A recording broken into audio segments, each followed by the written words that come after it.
Welcome to the Wartime MMA podcast. Chimaev versus Strickland, UFC 328. Great card, great build up. I'm actually going to watch Embedded this week, which has been a far cry from I haven't watched an Embedded since like fucking 2 years ago. I'm actually going to watch them this week. But that gives you a good example of what this week is going to bring. A lot of excitement, starting with Cinco de Mayo and some tacos here. But ending with Chimaev and Strickland later in the week. And I think that's going to be a great main event. Not too close on paper. We'll get to it a little bit later, but a pretty stacked card, which at one point looked pretty shit. So I'm happy that it shaped up. And without further ado, let's just get into the early prelim opener. I'll pass it to Mike as I finish my taco. Alrighty, the early prelim opener is Jose Ochoa taking on Clayton Carpenter. Who wants to start this one off? I know Alex is munching. Tony, you want to kick it off? Yeah, I'll kick this one off. Opening fight of UFC 328 in the flyweight division between Jose Ochoa and Clayton Carpenter. Interesting fight. Both are young prospects. Ochoa not that successful in the UFC. You know, he has the loss to Loner Kavanaugh, the loss to Asu Alimbayev. He's a very good striker. He has a win over Cody Durden, which is aging well, I suppose, after Cody's last fight against Jafal Filho. And he's 1-2 in the UFC, but again, the two losses are Loner Kavanaugh, who's an elite striker, and Asu Alimbayev, who is, for the most part, a pretty above-average grappler and probably like the best Kazakhstani flyweight in the UFC right now, at least between him and Azat Maxim. I think it's a good fight. I had high hopes for Clayton Carpenter. I picked him against Tagir Ulanbekov, and I even picked him against Jafar Filho. I gave him 2 chances in a row, and, you know, I really wasn't pleased with what I saw. It was a competitive fight against Ulanbekov early, but he eventually just kind of lost that fight. It's not aging well. I'm going to go Jose Ochoa in this one. I just think he's the more dynamic striker, and I feel as though that if Clayton Carpenter isn't getting the grappling going, I think Ochoa can light him up on the feet. I don't mind a late finish here from Jose Ochoa because I think of the beating he could put on the feet, but I'm going to go Jose Ochoa by decision, where I think his strikes, his technique, his ability to defend the grappling exchanges is going to win him the fight. And there was a moment where he hurt Loner Kavanaugh in their fight.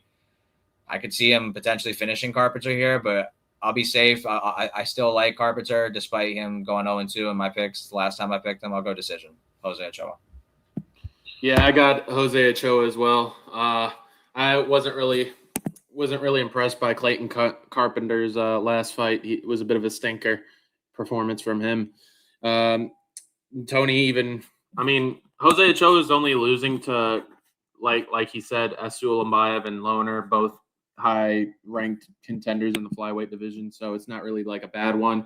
And he beat Cody Durden in his last win, which is not a bad win at all. It's kind of aging better now as Cody keeps fighting, and Cody will have a hit and miss, but yeah, I agree with Tony. I think it's going to be experience versus like over certain things, and plus Jose Ochoa is the younger fighter too.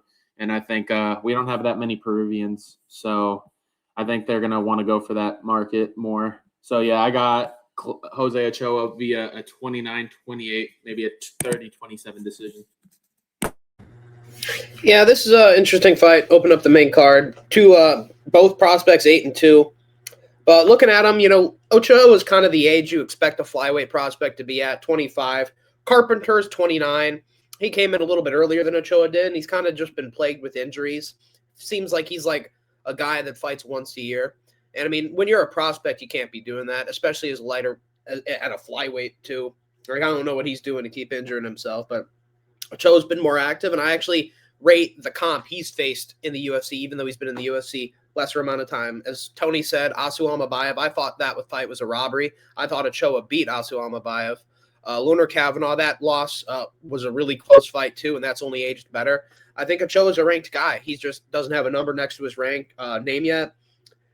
Who does Cody Durden like that? No, but for real though, like people haven't been KOing him. That Jafel Filho loss for Carpenter is looking bad because of that. And I mean, it makes Durden look a little bit better, makes Ochoa's win look a little bit better. And I mean, he did it better than, you know, Van and all the other guys that fought Durden. Like he finished him, one of the few guys to do it. So I like Ochoa's striking. I rate his takedown defense more than anything, and I think if Carpenter can't get it there, at flyweight, you're going to have to be with a striker who's fast, dynamic. Like, this is the fastest division, and I think the striking is going to pay the bills here for sure. I'm going to say Ochoa third-round TKO. Third round, Carpenter's going to be gassed after missing a bunch of takedowns, getting him stuffed, and Ochoa's just going to be going to the body, going to the leg, have Carpenter a shell of himself in the third, and then get a TKO. Ochoa third round, TKO. Alrighty, moving on. We got Beisinger Susakayev taking on Jordan Santos. I got Beisinger Susakayev. I think we all pretty much unanimously agree, most definitely. Is it a tough fight for Beisinger? Yeah, because I'm not going to lie. There's some moments where he looks green in times. His last fight, he almost got knocked the fuck out by, who was it? Eric McConaughey almost finished him. I remember that. I think it was that fight, or it was one of the fights. But lately he's been having like performances that an undefeated fighter shouldn't have. Like, he's having the wars with Eric McConaughey. He's nearly dying to Eric Nolan, even though I don't think Eric Nolan's that bad. I'm gonna go with Beisinger still, though. I don't really think that Jordan has anything for Beisinger or Susakayev to worry about. I'll give Susakayev a pass a little bit, but he's gonna have to start improving because he is at an age where improvements should be the factor here. Like, you shouldn't be having a war with Eric McConaughey. You shouldn't have a war with Eric Nolan on paper because you are the undefeated killer fighter. I mean, that shouldn't be kill or be killed at all. But yeah, I think I'm gonna stop yapping here. I think this is just an easy pick here, but there is a potential opportunity that Jordan could fraud him, but I don't see it.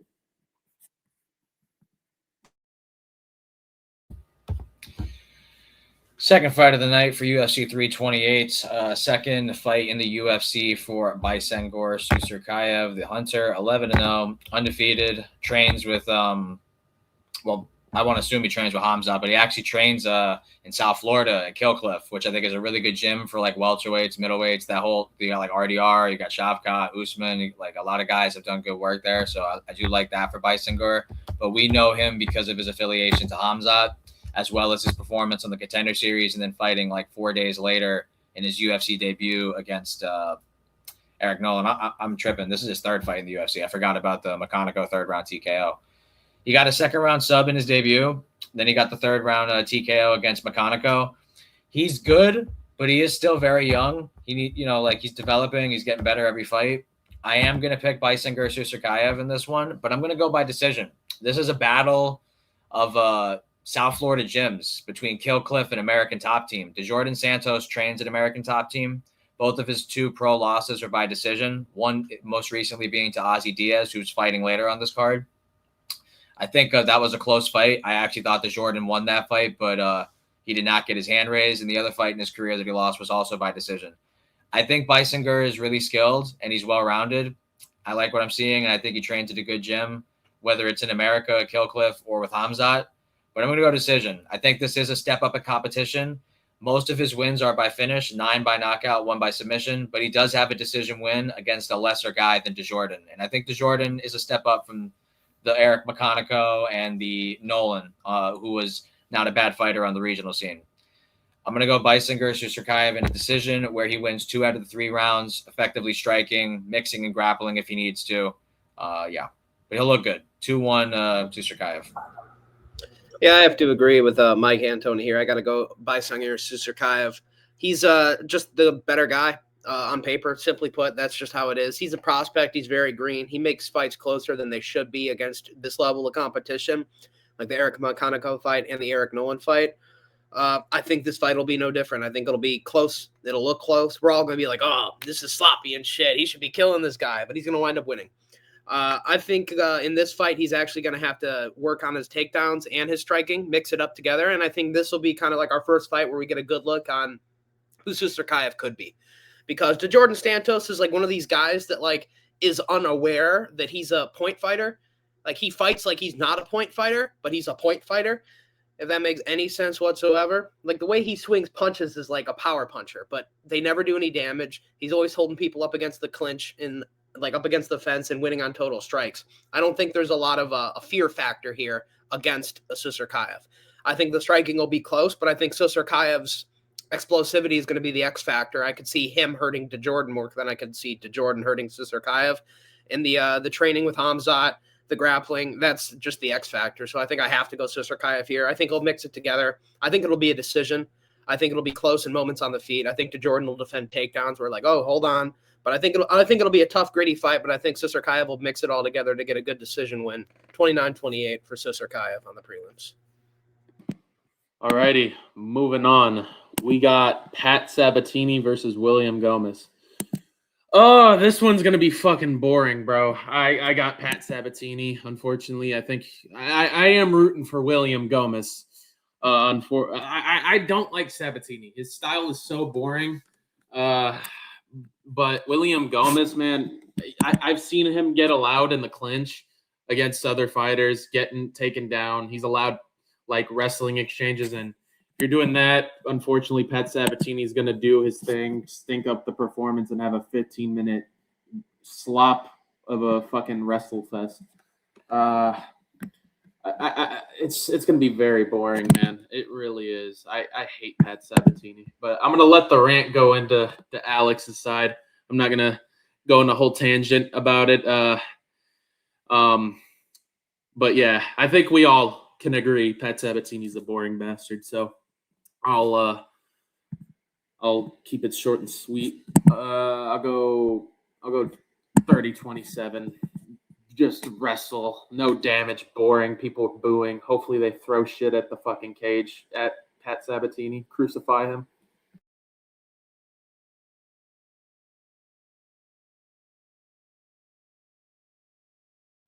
I'll go. I'll you get the rant now. Pat Sabatini fucking sucks. That being said, I'm picking him to win.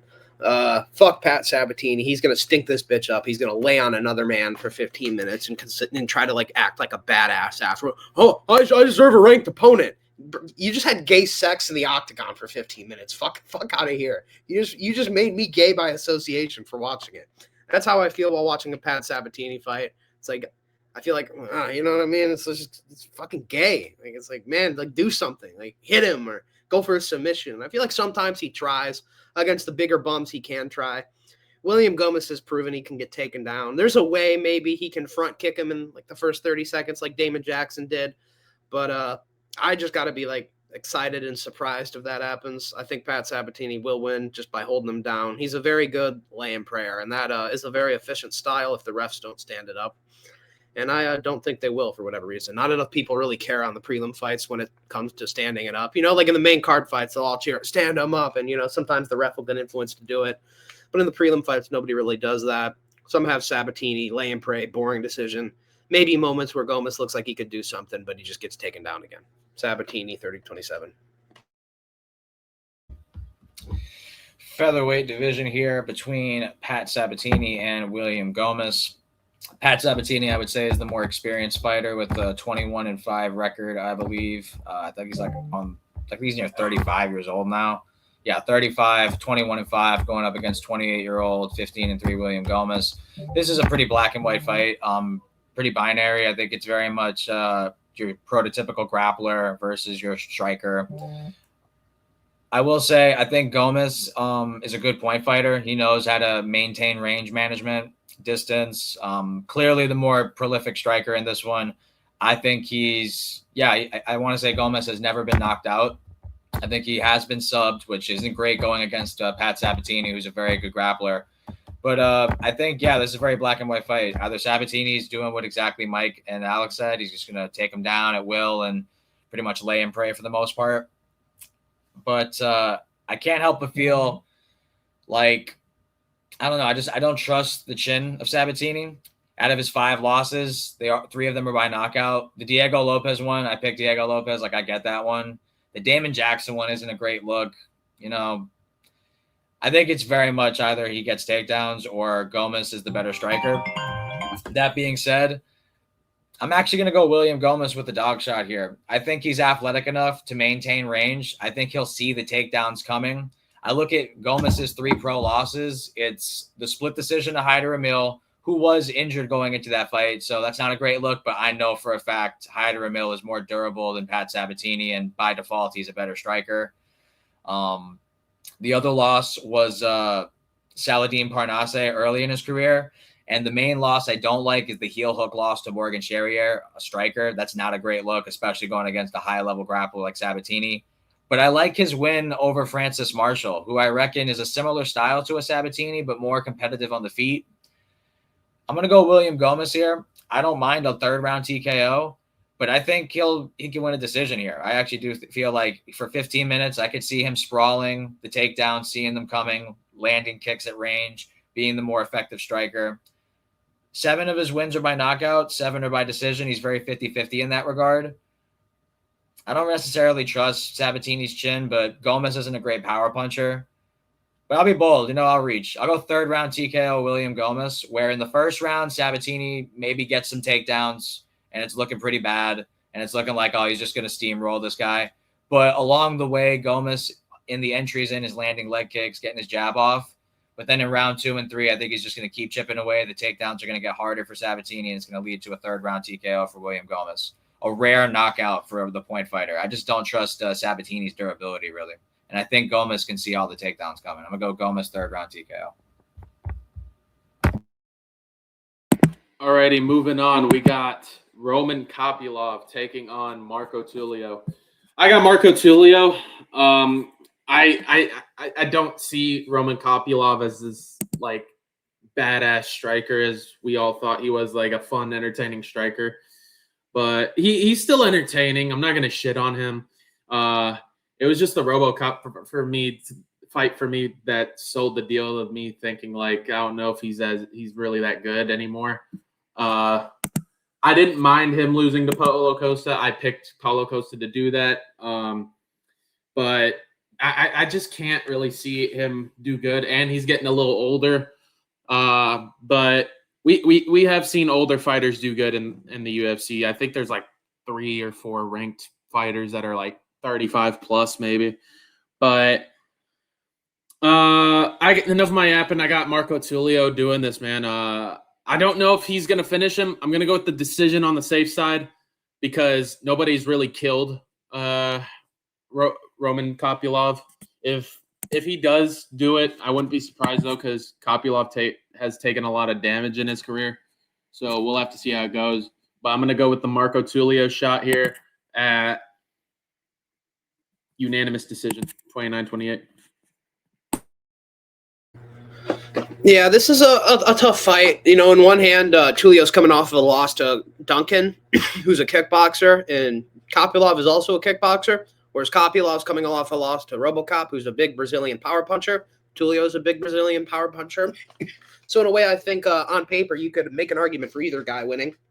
That being said, I think Christian Leroy Duncan, he won with dynamic shit.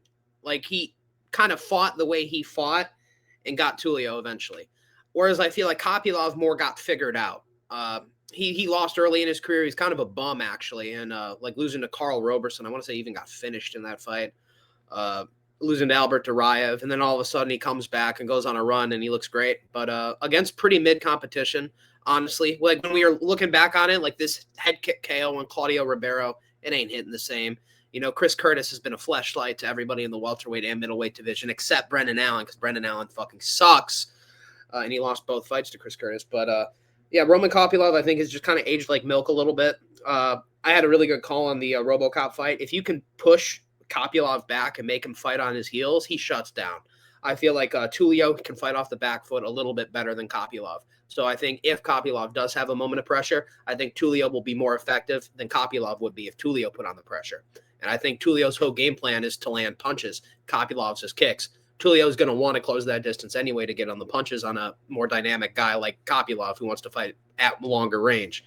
So I have to say Tulio is going to know he wants to get in close.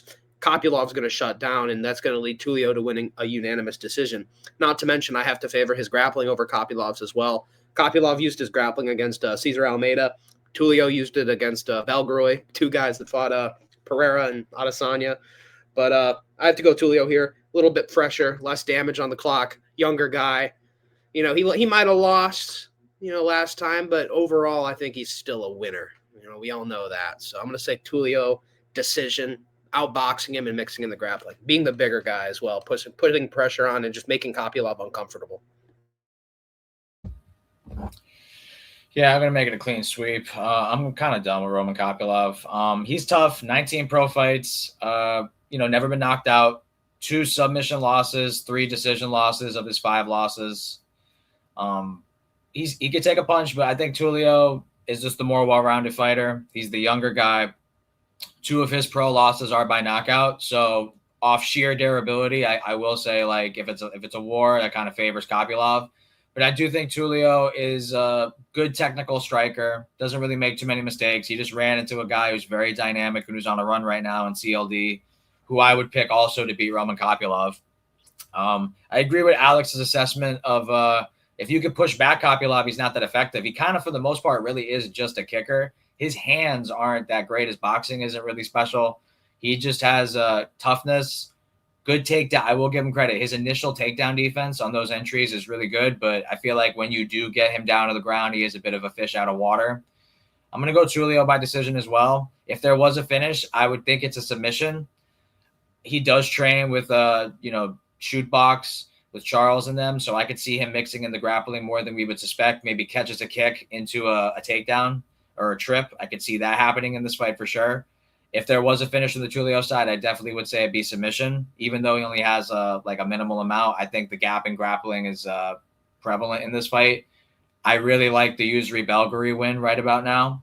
I think that's aging very well from his Contender Series bout. So I'll go Tulio decision out of respect for Kopylov's toughness and his durability. And I'm imagining that people know that I'm a kickboxer and Kopylov, work on my grappling. So maybe he'll do enough to not get subbed. But I feel like if Tulio needs to grapple, he'll be effective doing it. So I'll go Tulio by decision in the bounce back win. All right, moving on. We got Jim Miller taking on Jared Gordon. I'm going to go Jared Gordon. Jim Miller's just fucking old, man. I know it was around the time where we all said oh, Jim Miller is old, but Unk's still got it. But man, the more fights he's been in, the more ass whooping he's been getting. I know he's coming off a 1-fight losing streak. His last fight was a win against Damon Jackson by guillotine. But Jared Gordon is a lot better than Damon Jackson. I thought if he didn't have that car accident or whatever, I thought he would have beaten Rafa Garcia. I thought that was a fluke win from Rafa Garcia.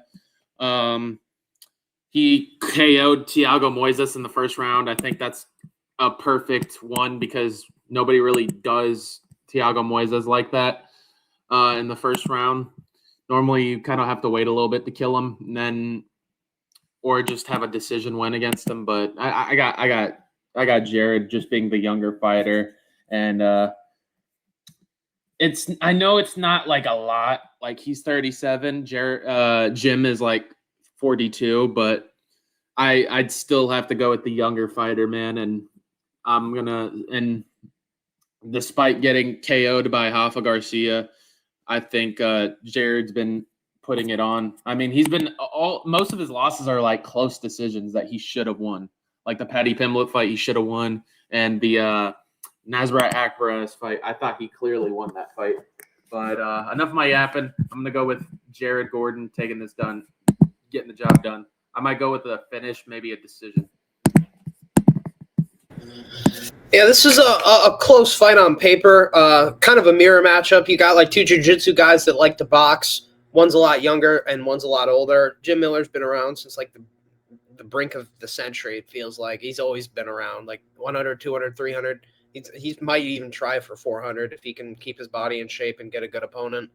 But Jared Gordon's pretty good, honestly, and I feel like his hands have actually improved in recent memory. I could say the same for Jim Miller, but the big thing in this fight is if I see it going longer past the second round, that's where Gordon 100% takes over and wins this fight. I think Miller really needs to land a big shot and KO him. I think that's the only way Miller can win in this. I don't see him submitting Jared Gordon. I also don't see Jared Gordon really submitting him. But Jim Miller's been known to gas, especially when he's forced to strike or really put a lot of pressure on. Like, if this is going to be a pretty high-paced boxing fight, I think Jim Miller is going to wind up gassing, and Jared Gordon will take it over. The only fight in recently there where Jared Gordon kind of got fucked up was the Rafa Garcia fight. He got hit by a car like that week. So I kind of take that with a grain of salt. And Rafa Garcia is kind of underrated in the way that people don't talk about him as being one of the better unranked lightweights. He really is. He just is a nobody. You know, he's a pretty solid fighter. Jared Gordon's an old man. I can forgive it. Not as old as Jim Miller. I really like the boxing on Jared Gordon. And if this goes longer than, the first round, I think that's Jared Gordon territory. I think Jim Miller's got to get a KO early. And I think they're similar level boxers. I actually think Jared Gordon's better, younger. I'm going to trust Jared Gordon to clip Jim Miller at one point early before Jim Miller clips him, or survive the first couple rounds and use his cardio to beat Jim Miller when Jim Miller's at his worst in like the third round. But honestly, I'm going to have to say Jared Gordon by TKO. Jim Miller's tough, but, it's getting to that point. This is a fight where the grappling cancels out and you're going to have to box with somebody who's younger than you. I think this will be a fun fight as long as it lasts. I really hope it's not boring. I could see it being boring as well, but I'm going to have to go Jared Gordon by TKO at some point in this fight. I'm not sure the round. I guess I'll say third. Interesting fight here in the lightweight division. You have the legend Jim Miller going up against Jared Gordon. Both guys on the older side. I want to say Jim's very much over 40 plus. Jared Gordon's like 37. I do think this is a closer fight than what it would appear.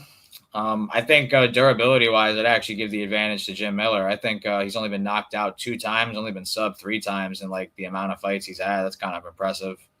Jared Gordon has been knocked out at least like 5 times, I want to say. I'll make it 4 because I'll take away the Rafa Garcia one because he got hit by a car that week. So I'll make it 4. But even still, the thing I will say about Jared Gordon, like even in losing efforts, he is showing he's showing good effort. Like the Paddy Pimblett fight. Did he really lose that fight? The Rafa Garcia fight. If he doesn't get into a car crash, I mean, he was doing all right considering that. The Nasrat hack press fight. Did he really lose that? He's shown good efforts in losing bouts. Jim Miller, he's a legend of the sport. Enough can't be said about him. I do think this fight is closer than what it would appear. I don't think that Jared Gordon could sub him. And between the two of them, I'd actually give the edge in chin to Jim Miller. It's gas tank. I guess I'd favor Jared Gordon because he's just looked better in fights that have gone the distance as of late, whereas Jim Miller hasn't. So for that reason, I'll reluctantly go Jared Gordon by decision. But I am tempted to pick Jim Miller. I really am. I think the durability is on his side. I think experience is level, but in every fight ever, like Jim Miller's probably gonna have the experience edge one way or another. He's been in like 50 plus pro fights. Really tempted to pick Jim Miller, funny enough, but I'm gonna go Jared Gordon decision reluctantly. Alrighty, moving on. We got hold up. There we go. It crashed for a little bit. Grant Dawson taking on Mateusz Rebecki. I'm going with Mateusz Rebecki. Grant Dawson doesn't have any damaging level threats for me to pick him. He's just kind of your stalemate lay and pray guy. I know he had a finish against Rafa Garcia in that fight, but Rafa Garcia is terrible, man. Let's just keep it out of it. Keep it a buck. Got sodomized by Manuel Torres in his last outing. Then got used like a professional fleshlight against Bobby Green as his first loss in the UFC, I think. I don't know, man. I don't like Grant Dawson.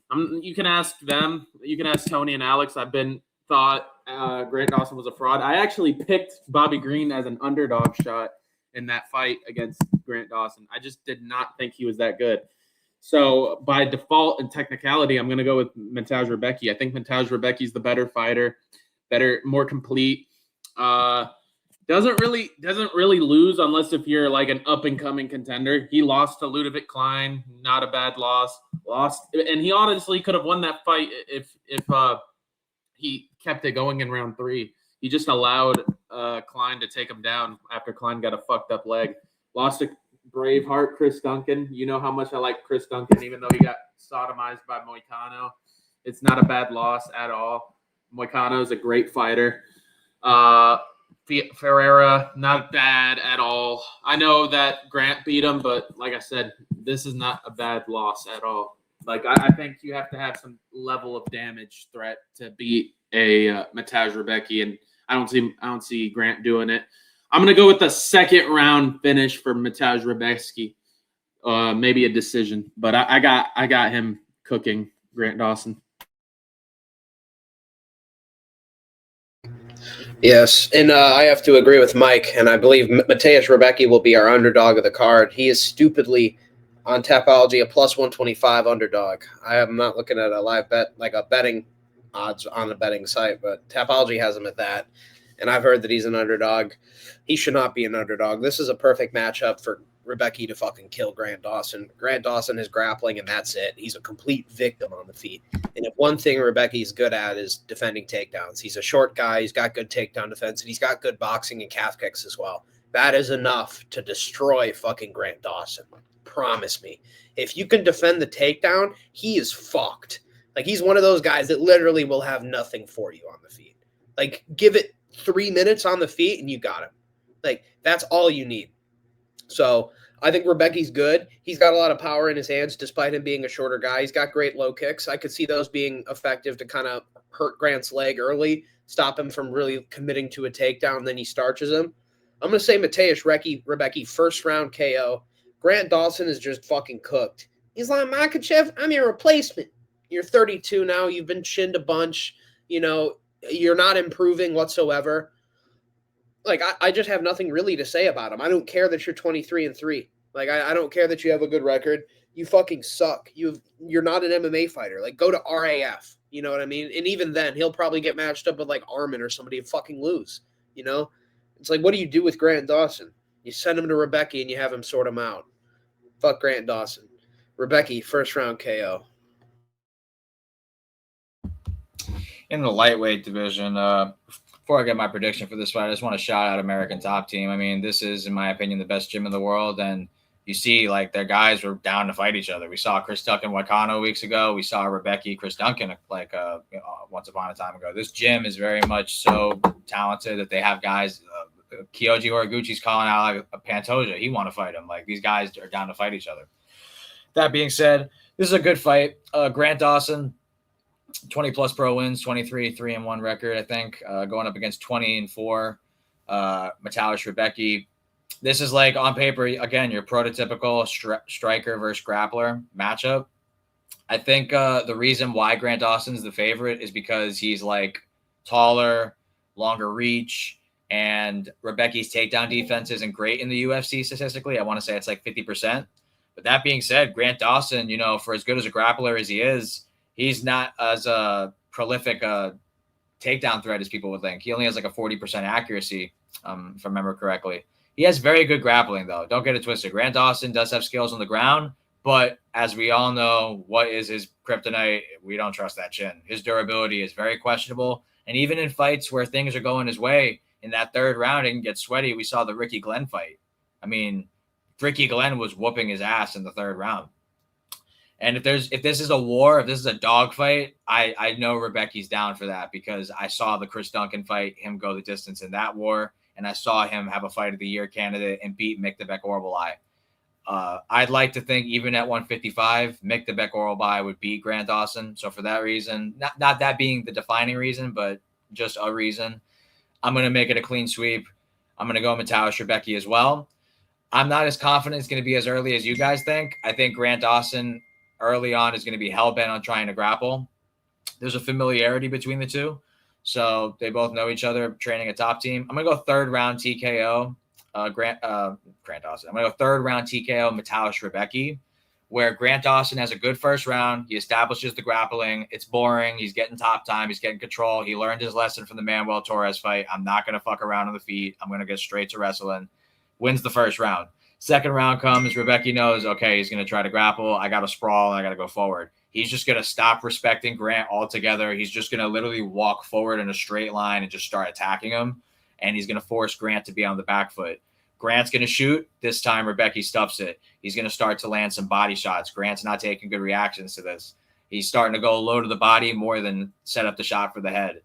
End of the second round, after like a pathetic takedown at the end where he's like kind of tired, Dawson like thinks he's up 2-0, but it's really 1-1 because Rebecca landed the better shots. We go into round 3. Dawson's trying to get the takedown, but he just can't get it. And now Rebecca's on top of him, and he just third round TKOs him. So I'm going to go third round TKO Mateusz Rebecca, where he loses the first round, rallies in the second, and breaks Grant in the third. Alrighty, moving on. We got a pretty good fight. Joel Alvarez taking on Yaroslav Amosov. I'm going with Yaroslav Amosov taking it here. Joel Alvarez, everybody likes him. I'm not really a big fan of him. I think he's a bit of a range and size bully.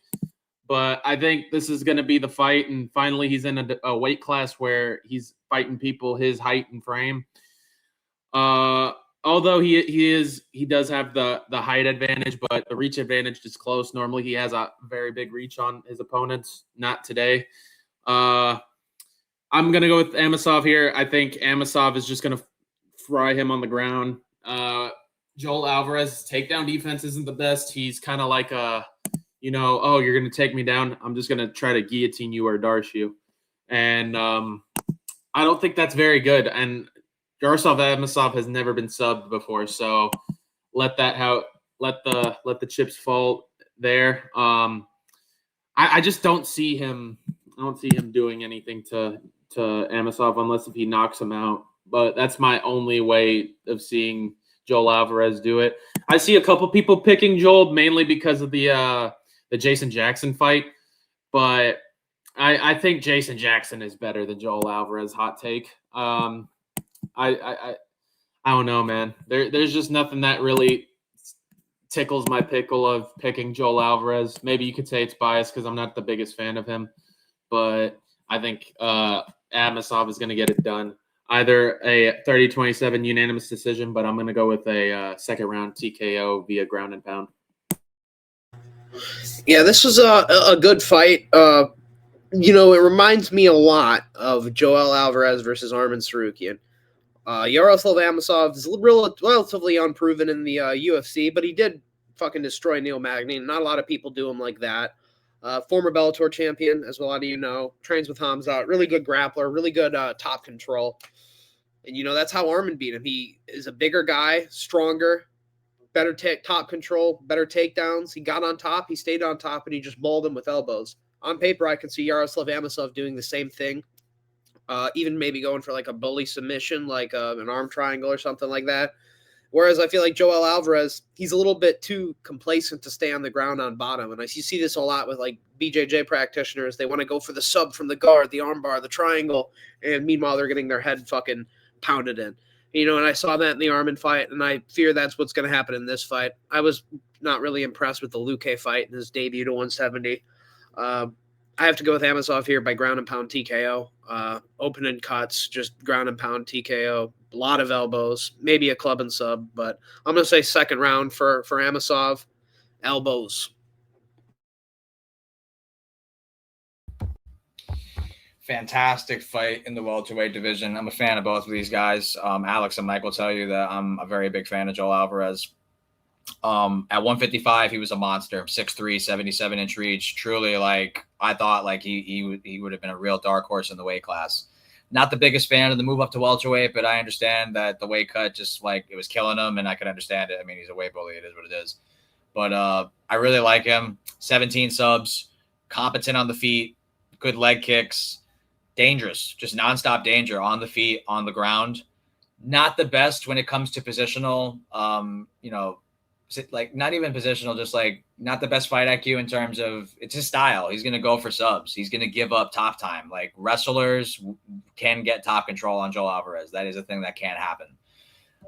He's a finisher through and through. He's only been to 2 decisions in 26 pro fights. Now he's going up against a former champion of Bellator and Yaroslav Amosov, 29-1 record. Both these guys are relatively similar age, which is would shock people because they look at Joel and I imagine they think he's more younger than Yaroslav, but actually Yaroslav is a year younger than Joel. Yaroslav's very good, Ukrainian, former champ, 29 wins in 30 pro fights. I do think he's the better overall grappler in this one, despite Joel Alvarez having 17 subs and 23 wins. He's very dangerous from bottom, but I think Yaroslav is the better overall wrestler. I think he is the higher level grappler. I do give the edge on the feet to Joel Alvarez, having fought at lightweight, having fought at a lighter weight class, lighter man skill. Will we see it in effect? Potentially on the feet, I do think we could.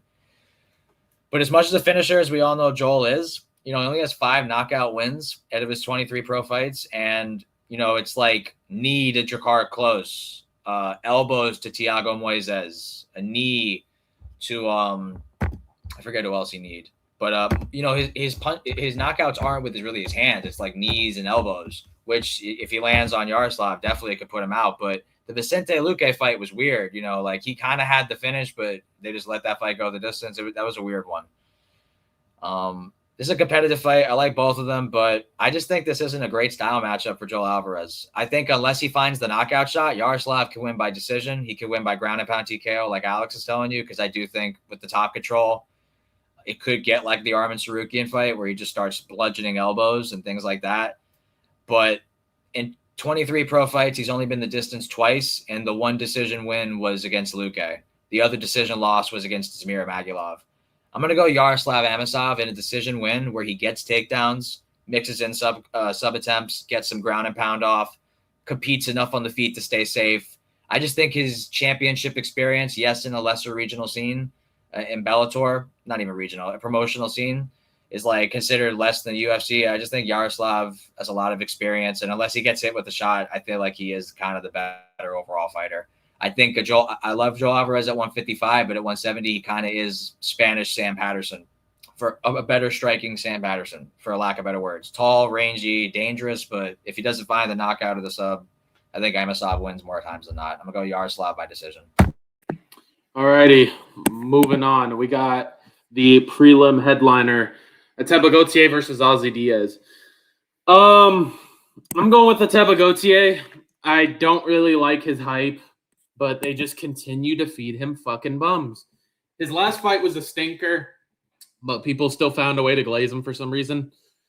I don't really got anything to say. I mean, fight somebody big and I'll probably fade him eventually, but I think he's going to kill Ozzy Diaz. Ozzy Diaz is mid, and he's old, and this is a Ateba Gautier finishing ability. If you go to a decision with Diaz, I'm fading you at some point.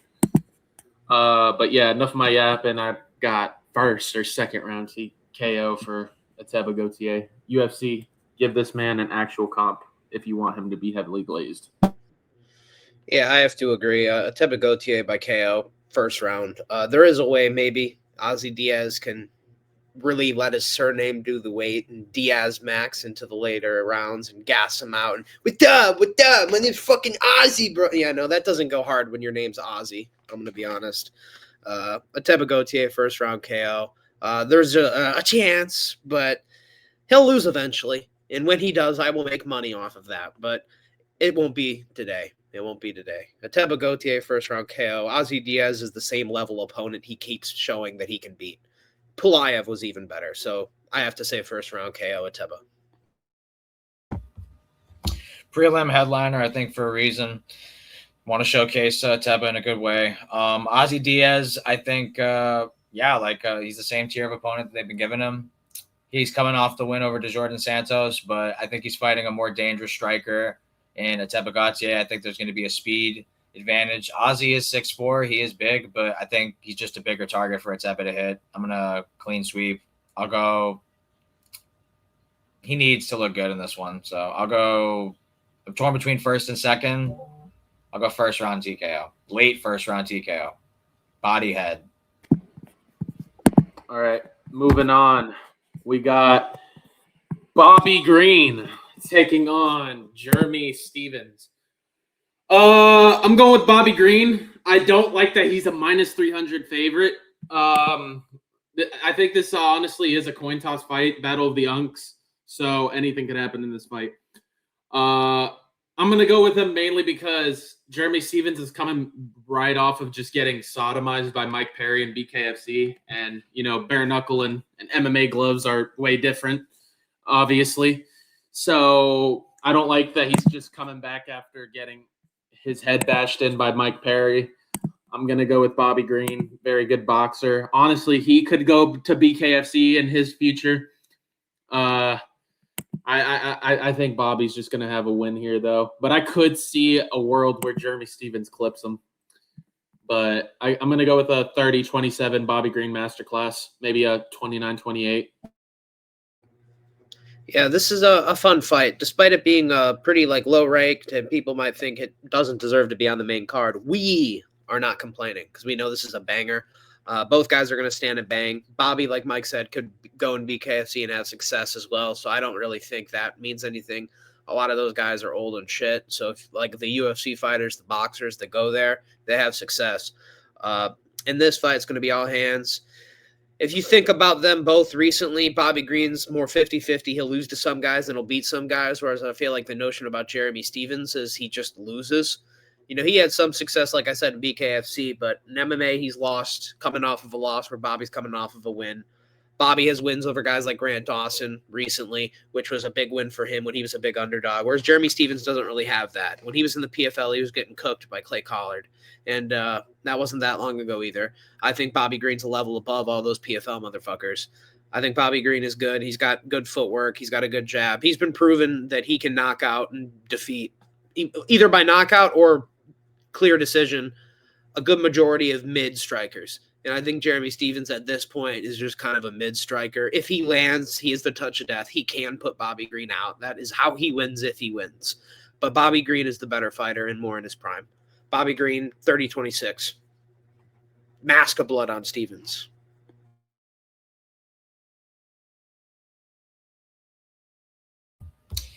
Interesting fight in this one in the lightweight division.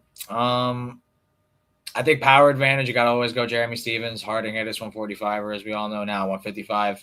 I look, he's losing, but he is fighting tough guys. I mean, in the PFL and the UFC, he's fighting like Mason Jones, like Nathan Schultz in PFL, Gamrot, Mike Perry in BKFC. He's going through the ringer. I ain't gonna lie. Like in every combat sport, Jeremy Stevens is kind of fighting like the best that you can fight, like low key, really. So props to him in terms of the competition that he's faced. I do give him the power advantage.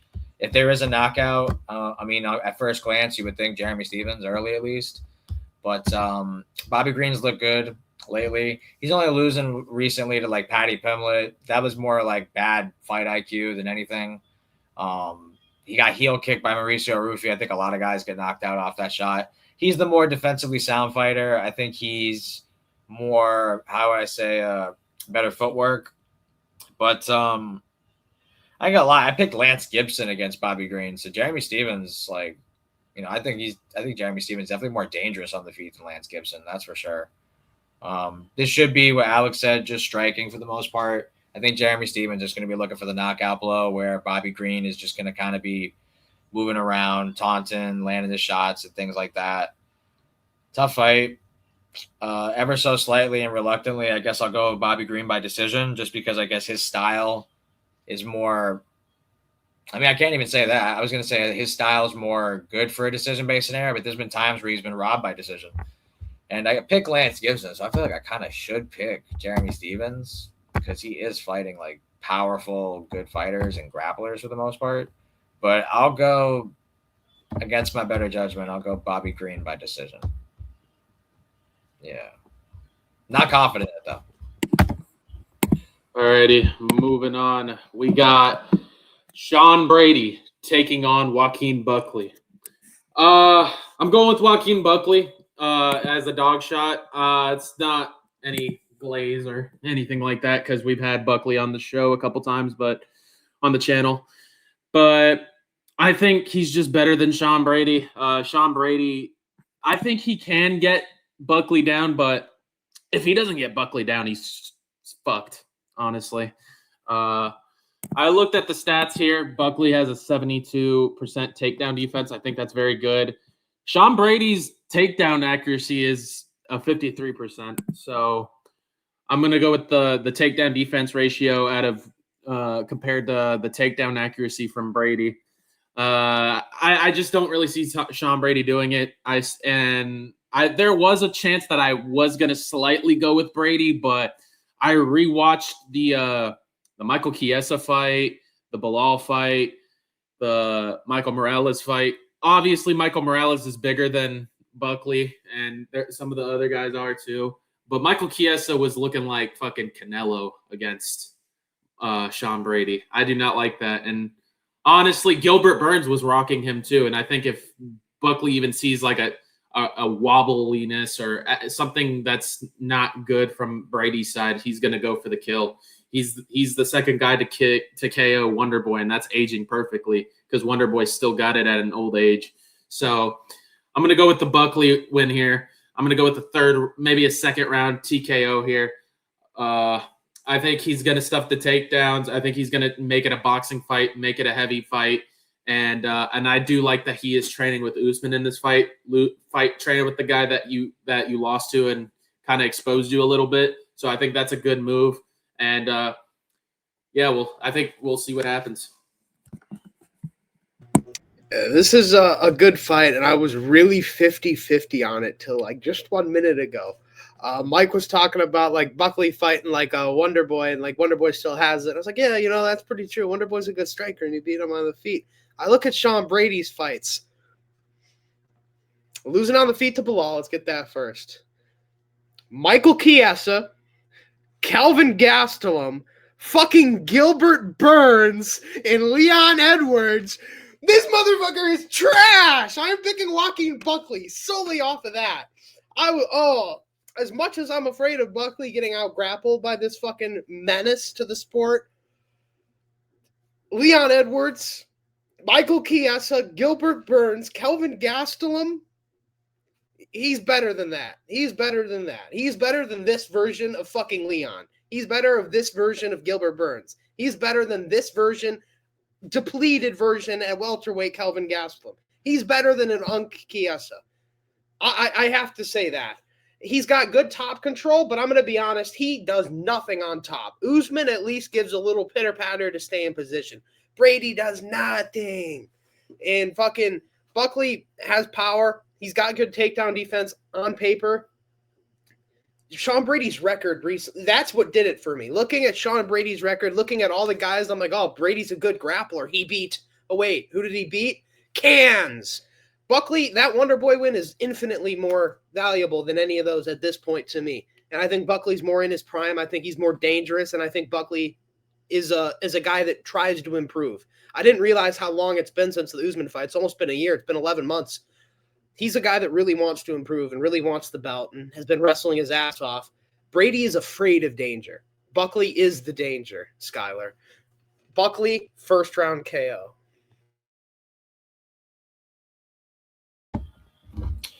We're in the welterweight division for this one, in a clash of styles between Sean Brady and Joaquin Numanza Buckley. It's your prototypical striker versus grappler matchup. I think it's evident. You look at Sean Brady's losses, they're not bad. It's only really two guys, former champion of the world, Bilal Muhammad, and rising contender, Michael Morales. No shame in losing to those guys. No problem there. I look at Joaquin Buckley, and at first glance, you would think like, oh, yeah, Sean Brady's got the better record. He's the grappler. He should get the top time, especially coming off the Usman fight. You would think that. The only reason as to why I could see him being the favorite in this matchup, I feel like this is a pick'em fight, by the way, but the reason why I think he's the favorite is because the odds makers are seeing how easily he was able to get down someone with decent takedown defense in Leon Edwards, and seeing how Leon Edwards fared against like Kamaru Usman. And Kamaru Usman, we saw how he did against Joaquin Buckley. A little MMA math into the capping of the line in this fight. But, I think Sean Brady's shown us exactly what Alex and Mike said. We look at his win streak, and it hasn't really aged that well, for a lack of better words. Like, he's got good wins, but like, is it really? Like Leon Edwards, he became the first guy to finish him. He first subbed him, impressive in its own right, whatever. Gilbert Burns' fight was competitive. I want to say Gilbert Burns winning one or more multiple rounds in current form isn't great, especially coming off the Mike Malott fight. The Kelvin Gastelum fight, he subbed him in the third round. Luque did it in the first round. You're supposed to be this elite grappler. You should be able to get that torta on the ground and choke him out in first. If they're this guy that beat Ryan Gordon or whoever that guy was. Getting TKO by Bilal Muhammad speaks volumes in durability, in my opinion. I think the Jake Matthews win, that's not aging well. He third round subbed Jake Matthews. Cool. Guess who else did it? Neil Magny. Michael Chiesa wanted to box Sean Brady. Like, he wanted to strike with him.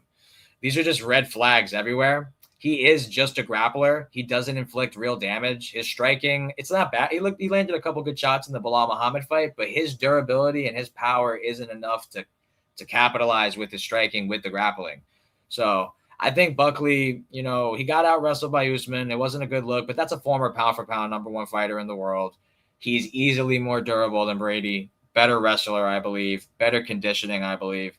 I think Buckley is going to take that fight, obviously stress the grappling. And if he's able to defend the takedowns, he's more powerful, more faster, more athletic, and more dynamic everywhere on the feet than Sean Brady, in my opinion. So for all those reasons, I'm going to go at Numansa. We're going to make it a clean sweep. Underdog pick here.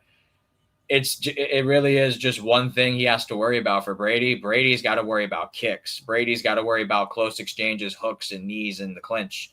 I think Buckley is made for grapplers, and I know that's like kind of contradictory to say coming off the Usman fight, but I think his style is made for like a Burns, a Bilal Muhammad. Well, Burns retired. Bilal Muhammad, a Gabriel Bonfim. I would love to pick Joaquin Buckley in a fight against Gabriel Bonfim. I think he's made for grapplers. I think Ian Gary, Morales, those strikers give him problems. So I'm going to go with the Joaquin Buckley TKO in round. He got knocked out in the first against Morales, and he got knocked out, I think, in the second against Bilal. I think Brady will at least try to get a takedown early in the first round. Like, he should be smart enough to not strike. So I'll go late second. I'll go late second round TKO Joaquin Buckley, where in the first round Brady gets a takedown and he feels confident, but Buckley works his way back up, probably loses the first round, and then Buckley just turns up the intensity, just completely disregards respect, and just tanks and walks forward Sean Brady. Second round TKO. All right, moving on. We got the featured fight of the evening. We got Alexander Volkov taking on Waldo Cortez Acosta. Excuse me. I got Volkov, man. I got Volkov. I think Volkov is really good. I know he's old, but honestly, the older he's gotten, the better he's improved. And by the way, I just saw this. He's 9-1 as a favorite. 9-1 as a favorite. So I really do like that. And Waldo, yeah, he's looked good, and he's kind of coming off a little star power because he's knocking people out, knocked out Derek Lewis. People know Derek Lewis and like him. And I see a couple people picking Waldo because if Derek Lewis can knock you out, how can Waldo do? I think Volkov has improved since then. I think his defense has gotten better. I think he knows, like, I can't really get caught like that anymore. Like, if I get caught by this motherfucker, I'm cooked. So I think that's good. And not too long ago, we saw Sergey Pavlovich cook Waldo on the feet. So I'm gonna go with Volkov here. I'm gonna make it a 30-27 unanimous decision. I think it's just gonna be a masterclass where he picks him apart on the feet, kind of like how he did against Pavlovich. Volkov did. I think it's just gonna be him fighting tall and rangy. Maybe he might get a KO here. I know Waldo hasn't really been finished in MMA, but he has been knocked out before in boxing, and we'll have to see what happens. I'm gonna go with a 30-27 Alexander Volkov masterclass. It's a good fight. As Mike said, there's a chance, I guess, Waldo could Derek Lewis him, but I'm not going to pick lightning to strike twice. I think Waldo's just inferior to Volkov on the feet, and this is going to be on the feet. And grappling-wise, I think Volkov's better as well. I think Volkov's just better everywhere in this fight. He's the better range manager. He's the better kicker. He's the better boxer, I even think. I think this is Volkov's fight to lose and get fluked, honestly. That's the only way he loses.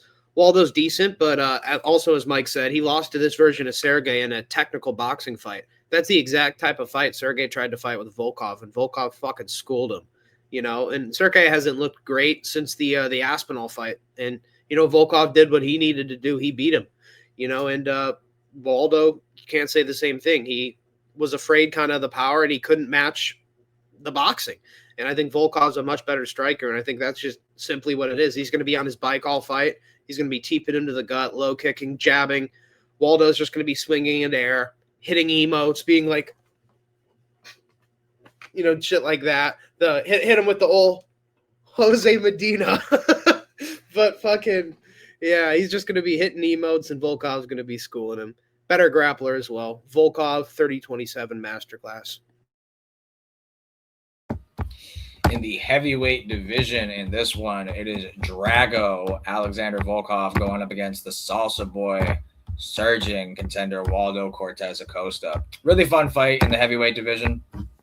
Acosta is 10-2 in the UFC.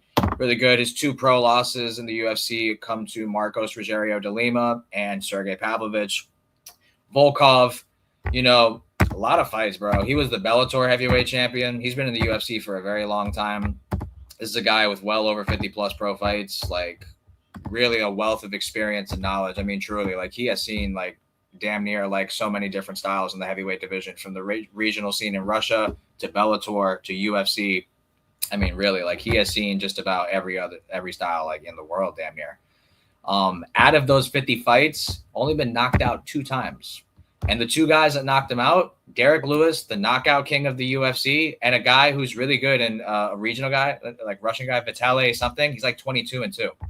So really good guys who knocked him out. I do not believe Waldo hits like Derek Lewis. I just don't. Punch for punch, I do not believe he hits like that. I do understand he does have a boxing experience. He even had top rank fights in boxing, funny enough. Me and my friend were watching them, and he did get knocked out in a couple of them. But that being said, in MMA, he's really turned it around. He's had a really good run, especially coming off the Pavlovich loss. But, even before the Pavlovich loss, there was some couple fights that were red flags for Waldo Cortez Acosta. And that's going to be the reason why I'm going with Drago Volkov in this one. I'm going to make it a clean sweep, unanimous decision. The fights that it's not even the Sergey Pavlovich fight, which, by the way, we all saw what Volkov did to Pavlovich. We saw how he schooled him there. It's the Jared Vandera, the Andrei Arlovsky fight. Those 2 fights in particular are why I'm very confident in all the things that Mike and Alex said about Alexander Volkov. I do believe he is, for MMA standards, the better striker, and the reason being because he's able to have a long-range offense with the kicks. Waldo has to box with him. And this narrative that Waldo can easily grapple Volkov, I kind of disregard completely. And the reason being is that they see him take down Robles to Spain, and they think, oh, yeah, he could take down Volkov. I completely disagree with that.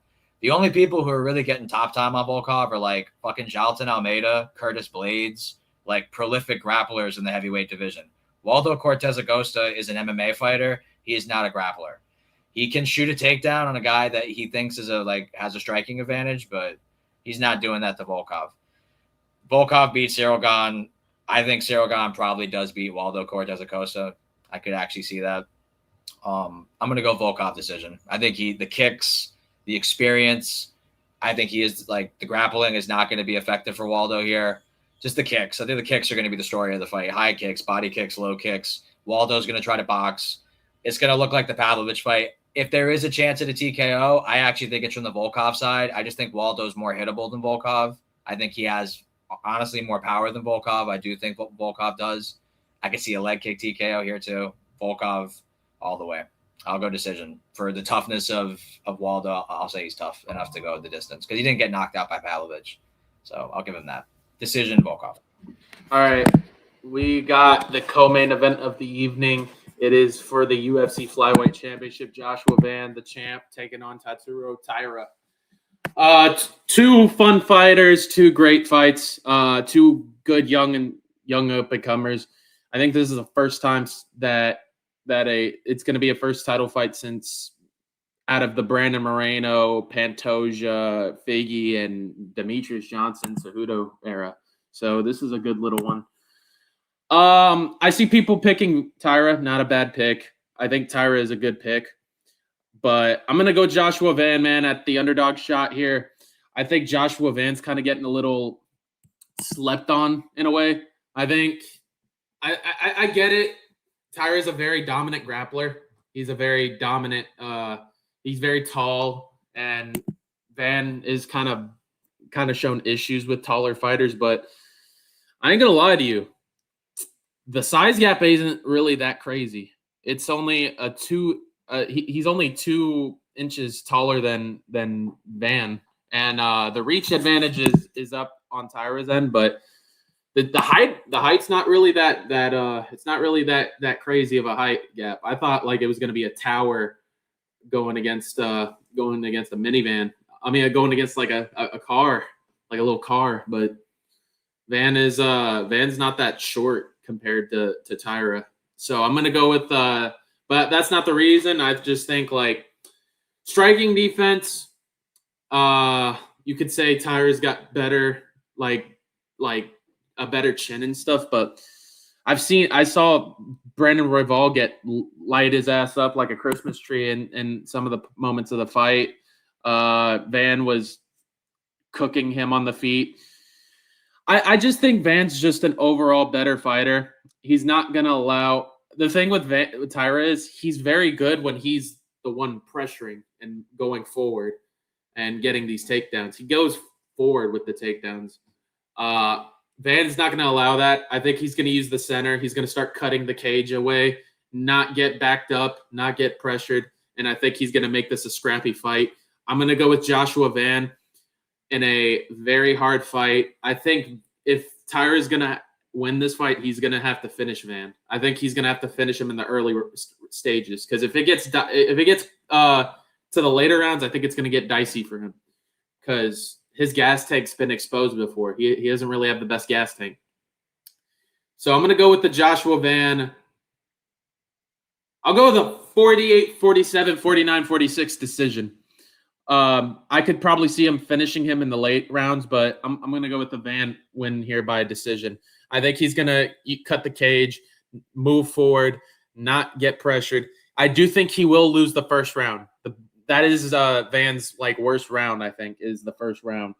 But I think this fight, he's going to fight cautious. He's not going to let Van – I think if I'm Van – I rewatched the Alex Perez fight before Perez broke his leg and watch a little bit of the Royval fight. It's kind of hard because Royval's taller than him and has a bigger reach, but I would make it a boxing match is what I'm trying to say and cut the cage, pressure, don't let Tyra get his momentum in.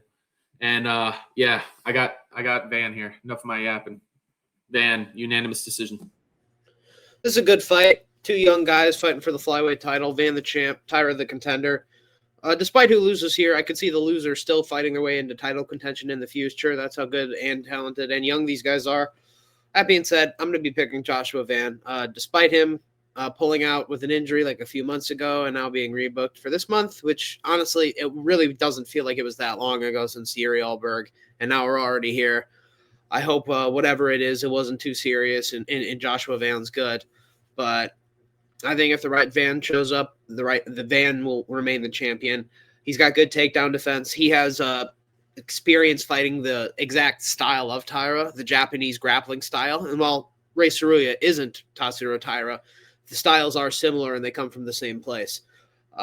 It shows a familiarity with the style, if anything else. Tyra's a good grappler. On the feet, he's pretty decent as well, but he's nothing compared to Van. We were able to see that Royval was able to take advantage of him on the feet. And Van beat Royval on the feet, although that fight was close as well as the Royval-Tyra fight. But I think Van's improving much more on the feet. I haven't seen the same amount of improvement that I need to from Tyra, in my opinion. Tyra's better on the feet as he used to be, but that's not going to really matter in a fight against Van. I feel like he's been working on improving his striking to try to match it up with his grappling, but I still think he's the worst striker. And the grappling, I think, is really good, but I don't think he's improved it that much than Van has improved his striking in the last couple of years and months. So I'm going to have to go Joshua Van, just defending the takedowns, ripping the body, going to the head. We've never seen Van in a 4th and 5th round. I think we're going to here. I think it'll be a close fight. The first 3 rounds, I think Tyra's going to win rounds. I think he, could get takedowns. I could even see a world where Tyra's up 3-0 going into the 4th, and Van gets it back. TKOs him, body shots, head shots as well. But I honestly don't think he's going to be controlled. He shows good get-ups when he gets taken down. He's never really gotten held down. He's got good takedown defense, and I understand he hasn't fought in too good of grapplers. But then again, Tyra hasn't fought in that great of guys that can defend the takedown, counter grapplers, as well as strikers. The best striker he fought was Royval, and I don't even know who the best counter grappler he would have fought would be. Maybe like Jesus Aguilar. Like I really don't know. Alex Perez, something like that. I don't know. I don't rate it super highly. Moreno sucks. That was a weird stoppage.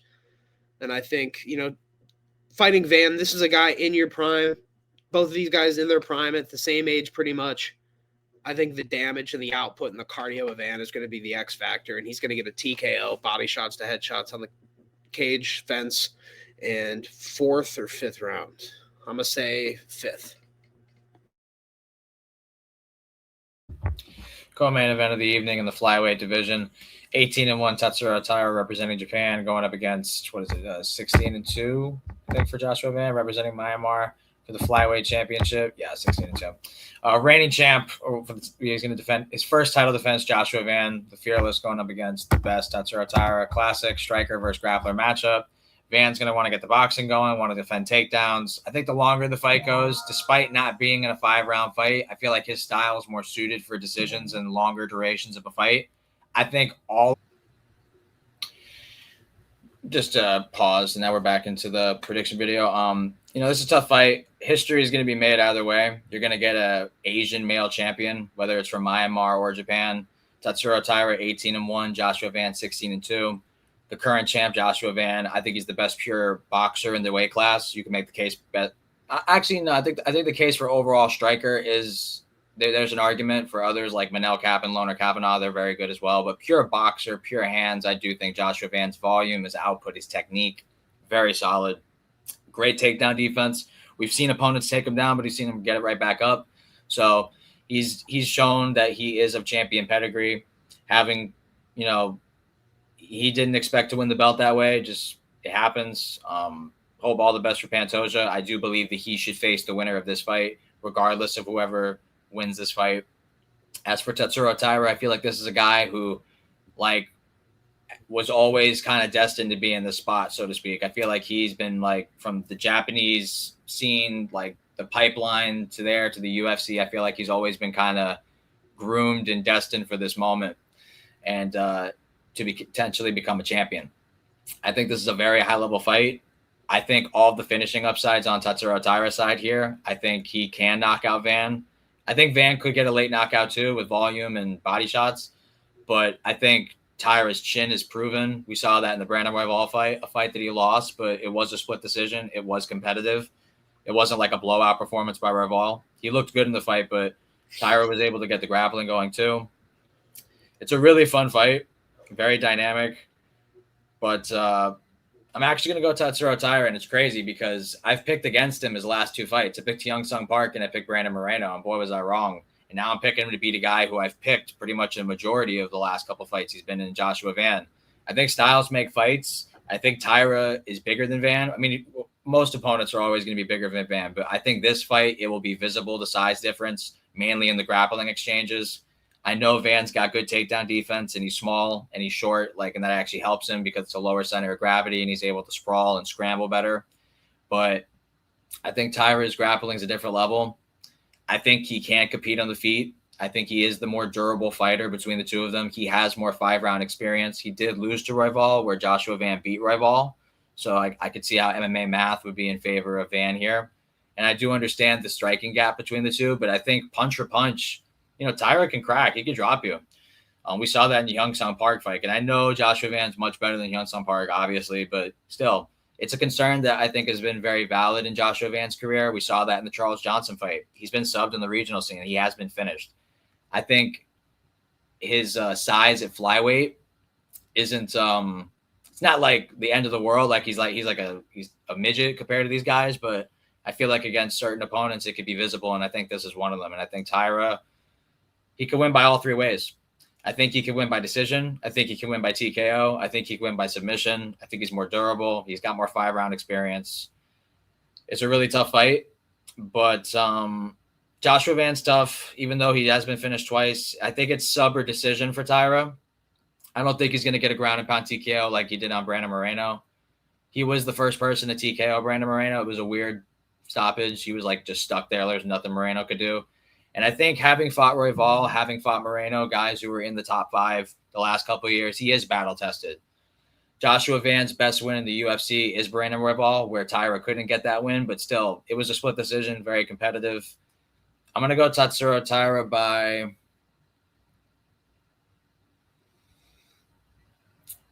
I'll go third round sub.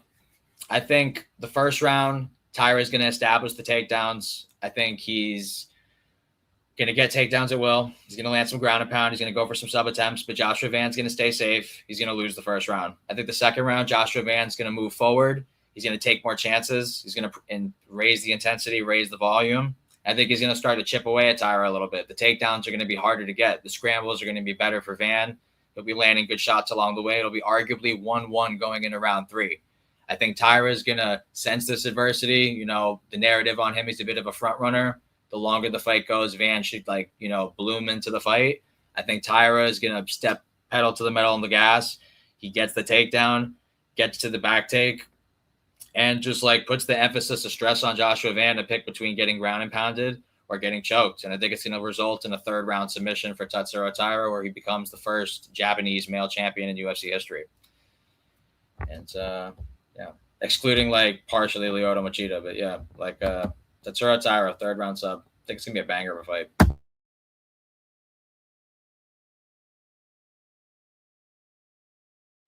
Sorry about that. Moving on.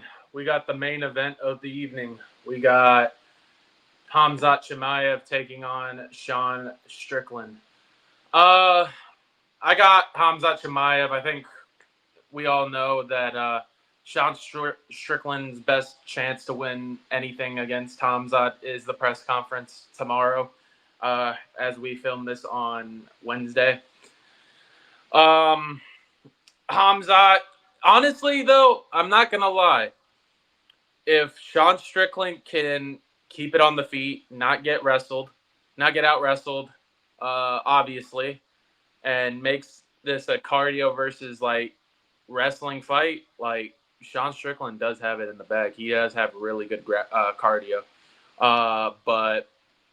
And this might be the toughest person for Khamzat when it comes to grappling defense, because Sean Strickland has a really high takedown defense. But I'm gonna go with Khamzat, man. I think Khamzat's just the better wrestler. I don't know, something about this fight, man. It's just screaming for a Khamzat just destruction. I got Khamzat Chimaev. I'm gonna go with the first round sub, maybe a second round sub, or first round TKO, second round TKO.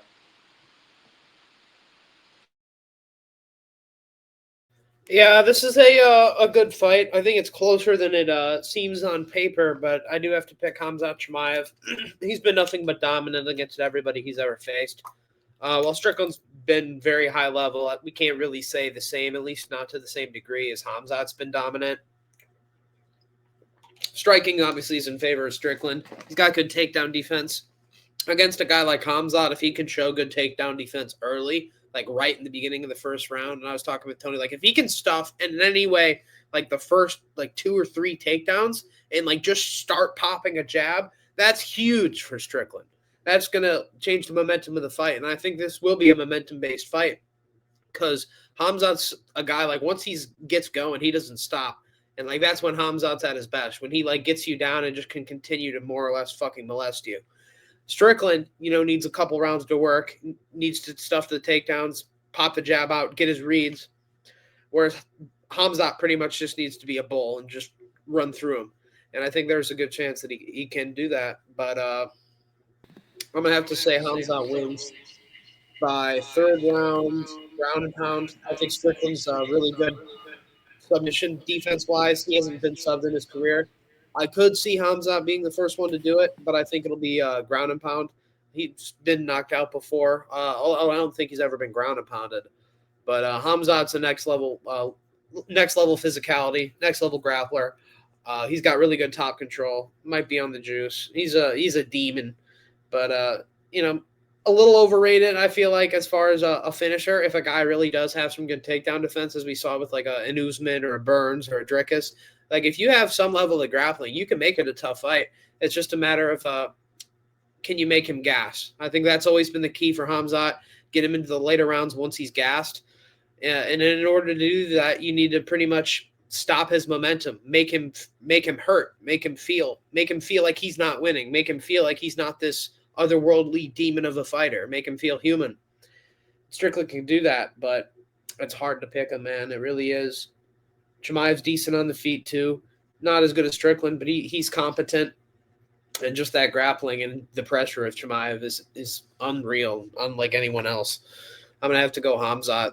Strickland gives up a really good fight, but in the third round, he's going to get ground and pound TKO'd after defending a lot of submission attempts. If he can make it to 4-5 and just let it go, defend the takedowns, this could be a really different fight, and it could be one of the biggest upsets in history. But I got to pick against, the biggest upset in history if it happens. I have to go Khamzat Chimaev, third round, ground and pound TKO. Main event of the evening, UFC 328 for the middleweight championship of the world. Undefeated Khamzat Chimaev with his first title defense coming off the win against Dricus du Plessis at UFC 319, going up against Sean Strickland, former champion of the middleweight division, coming off the big upset win against Anthony Hernandez in Houston. It's a great fight. This is a clash of styles. Again, like your prototypical striker versus grappler matchup. I do think Khamzat is a decent striker for a grappling base. He does have decent power, some knockouts, above average technique, I think, for a striker. He can throw some kicks. He can throw some punches. He's not bad. Flying knee attempts. He's dynamic athletically for a grappler in the striking department. Sean Strickland, for all things considered at this present moment, I think you kind of have to say he's the best pure boxer in the middleweight division, and he's one of the best defensive fighters in the middleweight division as well. Never been subbed, only been knocked out the 2 times, and it was in the first round against very dynamic Brazilian fighters in Alex Pereira, as we all know, and Zaleski dos Santos, both first-round KOs. So this guy doesn't break easy. He's very durable. He's had 30-plus pro fights. He's seen a lot of different styles. They've trained with each other, apparently. Tough fight. I think the longer the fight goes, you would have to favor Sean Strickland, just given that we've seen more 5-round evidence from him as opposed to Khamzat. We saw him go 5 rounds for the first time against DDP. I do think DDP is a very good fighter, as we know, who beat Sean Strickland twice. So that tells you how good Khamzat is to beat him. I do think Strickland has more grappling awareness than DDP. I think he's better in the jiu-jitsu and the submission defense and takedown defense department. But overall fighter, I think DDP is better than Strickland. It's just a style thing. His style kind of lines up interesting in this one because of the cardio and the defense and the boxing. If he is able to, like Alex said, if he is able to somehow stifle the wrestling onslaught of Chimaev, easier said than done. He's been pretty dominant. This is a guy who ragdolled Kamaru Usman in the first round. You have to give Khamzat credit on that. When do we ever see former pound-for-pound #1 Kamaru Usman almost get first round subbed? And what did Usman have to do to get out of that? He fucking lunged his head into the canvas to get Khamzat off his back. Is Strickland going to do these things? Maybe, but if he does, he risks giving up even a worse position potentially. So I'm going to go Khamzat Chimaev here. I picked Anthony Hernandez to beat Sean Strickland, so I feel like off principle, I kind of have to pick Khamzat to beat Sean Strickland. I said Hernandez was going to be the first guy ever to sub Sean Strickland. I'm going to pick Khamzat to do that. Obviously, I was wrong. Anthony Hernandez showed lessons in that fight to an extent. It was a closer fight than people make it out to be because I feel like Hernandez was starting to get his momentum, but Strickland did very good defending the takedowns. He did everything and more he needed to do to win that fight. But this is just a different style. I think Khamzat is, all things considered, probably the best pure grappler overall in the UFC right now. Wrestling, submission threat, ground and pound. When you put it all together, I think he is the phenom. He is the wolf. He is the main event of this evening. He's defending his title. I think he knows what's at stake. Yeah. I think all the finishing upside would be on the Khamzat side, at least early for sure, 100%. Like I said, Strickland's only been knocked out twice, never been subbed. So it's hard to pick him to get finished, but I do think Khamzat's grappling is a different level, and I think he will put the emphasis on it. As much as we hate those fighters from the region of the world in Dagestan and Russia and all that, I will give them credit on one thing. They're not stupid. I know they look inbred and they look stupid, but they're not stupid in fight IQ in the sense of, I'm a wrestler. Let me get to the wrestling.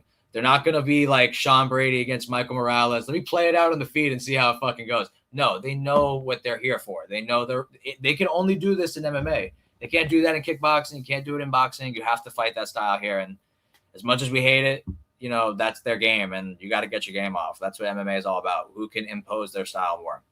So I don't think he's going to get him out of there as quickly as he did Robert Whittaker. I do understand he has good submission defense and things like that, but I just think he hasn't fought a grappler of this magnitude. So for those reasons, I'm going to go Khamzat Chimaev by submission in round. Could be right. If he round one Strickland, that'd be very impressive, like how he did Whittaker. I think DDP is tougher than Strickland though. So, but yeah, I do think he's tougher than Whittaker. So I'll go round. Why not? I'll go back-to-back third round submissions in this one. I'm going to go third round submission, Khamzat Chimaev. I think he shows a little bit of a better gas tank that people get him credit for. In this one, it goes longer than the 2 rounds that I think a lot of people think this fight's going to end in. I think it goes third round submission, Khamzat Chimaev. And still. And that will do it for our picks for the UFC 328, Chimaev versus Strickland. Thank you for sticking through, everybody. And we will see you next time. Peace.